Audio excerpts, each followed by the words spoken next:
Oh no, I was going to ask about. I think it's about what you do, or if you want to frame it as your art. What is the experience of being involved with certain sort of, let's say, uh, how should I put this nicely? Like certain sort of tantric practices. It seems to me when I was in, I'll tell you another That story. is probably the most PC way of anybody ever describing my BDSM. job. Yeah, I love that. You know, your Wait, what job? tantrics. I remember. Well, I mean, What and job? I'm going to say that's also funny because I do a lot of ASMR erotica and immersive connections. So I was like, oh, that's probably like, I might use that. But anyway, yes, with my job and what I do, how does that relate? Well, I remember one time For those of us who don't know, what is the job? I'm an adult entertainer. Wait, do you have an OnlyFans, by the way? Like, okay. How do we see your tits? Not on the No, stream, no, or no, else not we'll like- get shut like- down. No, I do like not. like do you have cam a- girl or like dominatrix or like. Do you have an OnlyFans? What type? I do not have an OnlyFans. Well, don't worry, guys, because I do. So you can go sub to my OnlyFans. There you go. I have a loyal fans. I have a loyal fans, but not an OnlyFans. But no, I'm a dominatrix. I do. I'm also online. I'm an ASMR erotic artist, and I do a lot of voice work for independent erotic writers for their audio files.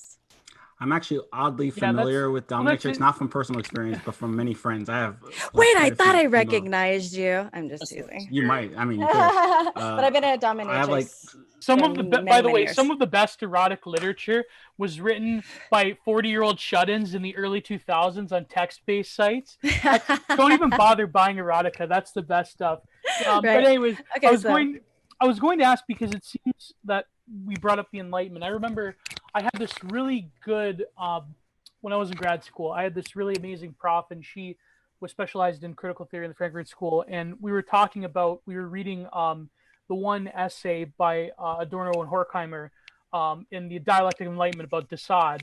And I was talking about BDSM, and she's like, "No, Gio, you got to realize that the Desaadian sort of corpus of literature, that's nothing to do with like the modern notions of BDSM as being this like limit experience. Right. It's more to do with like very similar to, and this is Horkheimer and Adorno's analysis of Enlightenment, instrumental reason, and capitalism and so forth. It's more to do with rendering subjectivity down into a series of holes to exploit, and sort of that's sort of like a supreme domination of the subject. But you, correct me if I'm wrong, but from someone who's in that world, you don't view it more as the domination of subjectivity itself. It's more of like, I would guess you could almost compare it to like Tantra or other sort of limit practices that utilize sexuality. Like, I don't know, what is your sort of like, I'm curious about how you view what you do as opposed to someone like a Desaadian notion of pure unadulterated domination over the subject. Whoa. That's like a long-winded theory cell, like question. Yeah, that's a very long question. Like, I guess in other words, can you break it down a little bit?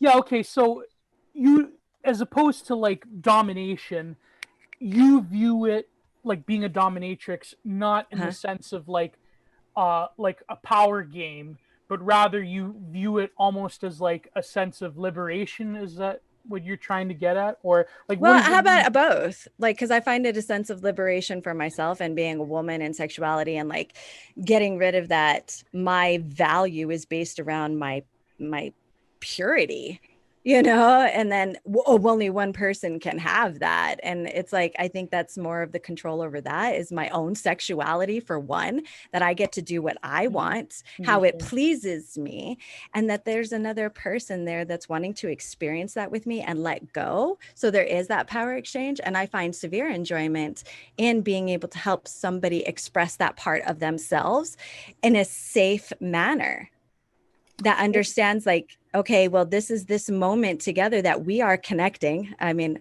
obviously I have this connection thing, right? We are connecting in this moment, and I'm freely able to express myself in however I want to outside the dogmatic expressions that I grew up with, into also sharing that moment with somebody. Yeah. So I think it's a duality. There is a duality, I think. But then there's some people, some like crazy people that view even that as problematic, because it's almost like you're just flipping the switch on certain engendered relations. I mean, like, to tell you the truth, I think you could probably guess that I'm pretty much like pro purity and monogamy, but I can entertain something intellectually. Obviously, I think I'm curious on an intellectual level what, like, an actual person involved in this, what would you call it, subculture? Like, it seems that like, because I have friends in that go to Torture Garden, for instance, and they tell me about how it's almost become like the subversion of it is almost lost now that it's become. No, see, I'm not going to compare like a one-on-one session with somebody to a play party. Play parties are for show. Play parties are for show, and that has nothing to do with the actual DS dynamic and how things go on. Like, that's like saying Jersey Shore is representative of Italian Americans. I mean, or My Big Fat Gypsy Wedding is really what Romani do. That's also saying, like, when you go to a club, at any club period, and people grinding up on each other, it doesn't mean that they don't believe in the sanctity of marriage and monogamy. It's like, no, I don't think that relates in any kind of way. I think people having fun for fun in a kinky kind of showy kind of way, because it is about show. It is about that kind of ritual aspect of it, but do you think that rather that connection, or let's say subversive authenticity, is sort of lost in the age of like OnlyFans and Torture Garden and I don't know? Oh, absolutely. That's why I do what I do. It's because I don't do that stuff. What I do is I bring my real world experience as a dominatrix to people online who, one, can't afford a dungeon, or don't have a dungeon near them, that don't have access to professionals who understand intricacies of psychology, physiology, and stuff like that, the laws and everything that go along with that. But at the very base of it is, it's all psychological anyway. So for me, I'm able to bring out that psychology of somebody wanting to be able to experience a fantasy, but not all fantasies are deemed to be experienced in real life. Sometimes they're best just in our head, and that's okay. And that's what I do. Yeah, and that's what I do. Into, but like, yes, the virtual BDSM reality of it. Oh, absolutely. I mean, I totally agree that it's not what it should be in the age of OnlyFans and your Twitter DOMs and stuff like that. No, I mean, that's a huge discussion in our community. Yeah, and what that is. But I can only I can only buck that system and stuff by doing what I do and being as professional as I can be. I can't control the industry. I can only control the perception I give out to people and the trust that I build with them. That's the only thing I can control. So that's the only thing I focus on. And just Siren, because it's in your head doesn't mean it isn't real. Right. It is like Carl Jung even said, fantasy is a fact. I mean, it's but it's in our head, and we love to live it. And sometimes it's just nice to have a 30-minute escape from the crushing ass world out there that tells you you're not supposed to be thinking this, doing this, be yourself or whatever. And you have 30 minutes with somebody that just says, be your nasty, perverted, primal self. I'm here with you. Make it transactional and go about our day. What a great transition to the Assad and the French Revolution and the and the spirit of the Assad was within the French Revolution. And I made no qualms about me being petulant. I am petulant. I get that. That's not what I was really getting at, but I appreciate you. But I do go back to the Dessadian, into the theoretical of BDSM. Sure, I mean, I agree. There's a place for that. But I do think that a lot of the subversion is going, like, again, like I haven't talked about on this stream, but like I dated I don't know how to explain it, what she did, but it doesn't really matter. But basically I was really involved. I was very involved in the BDSM scene in the underground Eyes Wide Shut scene in New York City for a while. And I can say from personal experience that I found it very banal. Because again, the banality of it, I guess, it became very banal because a lot of the sacred and there's no sacred anymore, so the profane doesn't really have much oomph to it.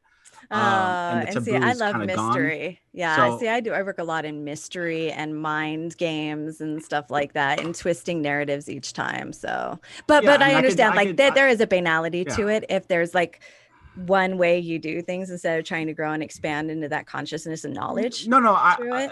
again, years. I'm fairly experienced in this. I'm just saying that, like, I find the what initially drew me was the taboo of it, and but when there's no sacred in society, there's no profane either. Yeah. And like, there's a reason, like, as we kind of continue the degradation of morals and of like the sacred and whatever, we lose a lot of. You also lose the taboo, and you lose what's fun at all. And I find that despite the porn as I've called it in podcasts and stuff, is like the pornoflation of society. We're also losing. We're, as a consequence, really becoming sterilized. It's not like It's society. We don't really have those we don't actually have true sex. It's like sex is becoming bureaucratic. There's no actual taboo, and there's nothing like sexual, like erotic anymore, because there's nothing hidden. And it's like yin takes over the yang. That's why I love what I do, because I'm so the opposite. I'm like so wrapped in mystery and like not giving it all, and dancing on that edge of anticipation of what may happen next. Like, see, that's true eroticism though. But no. I actually do like what I do. I even have a thing where I have it's interactive ASMR role play erotica. It's like you participating with me in that. So I am much more on that side. But that's why I don't do that other stuff, because that's where it became redundant. Like, I can't tell you how many times I get asked, what's your favorite thing to do? I'm like, my favorite thing to do right now is whatever I'm doing with you. It doesn't matter what I like to do with somebody else. It's like that moment. I don't know. I think I could go on that conversation forever about it. And I just don't want to give like the idea that, okay, yes, I'm just an adult entertainer. Yes, I'm a dominatrix. Yes, I do this. I am a person who prides myself on being different than that, to find what that thing is that's missing in the underlying desire between human consumption of sexuality and pornography. Like, where is that fine line of still connecting with somebody, still adding that mystery and that intrigue into it? And I have found, even though I came from a real-time world, going online, because obviously COVID, right? Going online has forced me to think of the deeper intricacies of BDSM and what I do and human sexuality, to get it onto the very, very base level. What is online? It's not physical. It's all in our head, right? Well, so how does that work? By the way, what's your sign? Yeah. I'm a Gemini.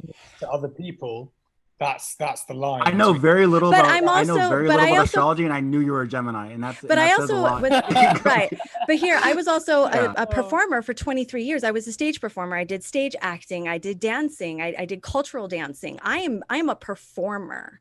So going into this had to teach me, well, what was it that got me entertaining people when I was on stage? They weren't physically interacting with me, obviously. So there's that energy and that feed off of each other, and reading microexpressions and stuff like that. So I like to pride myself in attaining, I can't say that I'm absolutely different, but in finding those intricacies and attaining to be something absolutely different, to bring on a new form of eroticism that people can enjoy. Siren, can Lev, you I think be the? I think we should get her on stream with our friend Joan Pope one of these Absolutely. days. Well, there is She's one also a. There is one other thing that I would love, if you are ever interested in helping us out here. Would you ever be willing to go into the Goon Cave server and try to get some of the Gooners Oh my to God. come on? What is no. wrong with you? Why are you so Do you stuck know on the that there's a Gooners, whole- man? Oh my God. And I actually had a fan tell me, he's like, oh, by the way, you're in this Reddit and people are sharing your videos. And I was like, cool. He's like, you're not mad? I was like, what the hell is it good if nobody's watching it? Hey, it's a whole bunch of And they JOI watch it videos. over and over and over. And it's all again. JOI videos. And I'm like, cool. Thanks for the free advertising for me. You guys want more? Hi. So I Definitely. pop in Oh on my there and God. I'm like, Okay, hey. No, You we guys gotta are make it liking it. happen. We gotta have a Goon Cave stream coming up really soon. I'm gonna bring all the Wait. Gooners on and just Why talk haven't about... you already? had Because it. I Like, only got they, one. Okay, I got one Who dude. wants to go on the stream and say I'm a gooner? Okay, I got but one you don't dude. understand. These people are so depraved. Like some of them were okay. I'm gonna get into this. Some of them were messaging me, and I literally told them that I was a 14-year-old girl, and they still tried to invite me to a call. And they're shameless. They don't care. I find it very hard to believe that you haven't. They literally jerk off in BC together. 25 of them together. Oh God.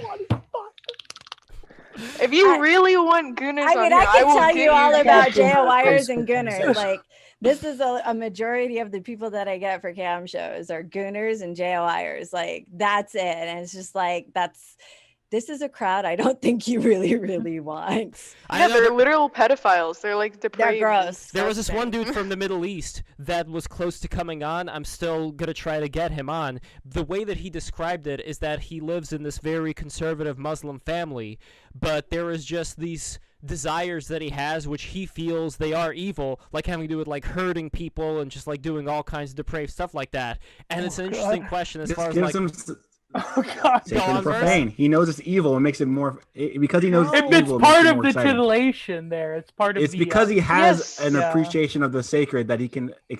Yes. I have quite a few. I don't support gooning. I don't support some of them. but I do appreciate his eroticism. Some of them. Siren, have you ever like, read the book Smut? Have you ever heard of this book? No. It's taught in university courses. It's basically about what constitutes the erotic reality. Like when it's by a phenomenologist who is very into Jean-Paul Sartre, and he talks about like entering the erotic reality and the constitution of it. I think you'd find it quite fascinating because it also goes into like the different responses to sexuality, like one of them being what he called the puritanical and the other being the liberatory, where he talks about how a lot of sort of the trad sensibilities towards sexuality, it's because it's such a powerful way of dissolving the self. Yeah, and this is a good book I like. Dissolving. Yeah, it's about the erotic mind. I've heard of this. Yes, it's a really good one, and it's meant to be for couples to explore. But if you go and read into it, and also there's a book called Enough to Make You Blush, and it's about erotic humiliation, which I was never really into until I started reading it. Not that I'm into it, but I offer it now because I understand what somebody gets out of that. But yeah, I also do have quite a few Islamic patrons.